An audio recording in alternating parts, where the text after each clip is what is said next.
মাঝে মধ্যে Facebook page delete করতে হয়, তার জন্য আমাদেরকে অনেক এক্সপার্টের দাঁড়া দিতে হয়। আজ আপনাদেরকে এমন একটা প্রসেস দেখাবো, আপনারা নিজেরাই নিজেদের ফেসবুক পেজ ডিলিট বা ডিঅ্যাক্টিভ করতে পারবেন। প্রথমে পেজটা সুইচ করে পেজের লোগোতে ক্লিক করুন এবং সেটিংস অপশনে যান এবং স্ক্রল ডাউন করুন। অ্যাক্সেস অ্যান্ড কন্ট্রোল অপশনটা খুঁজে বের করুন। এই ডিলিট অপশনটা হা করে বসে আছে, তার উপর একটা চাপ দেন। এখানে দুইটা অপশন পাবেন, ডিঅ্যাক্টিভ পেজ, ডিলিট পেজ।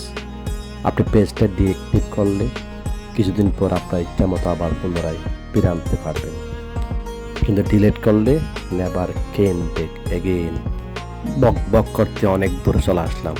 এখানে পাসওয়ার্ড দেন, কন্টিনিউ দেন, আবার কন্টিনিউ দেন। আপনার এই পেজটা ডিলিট হতে যাচ্ছে তা কনফার্ম করুন।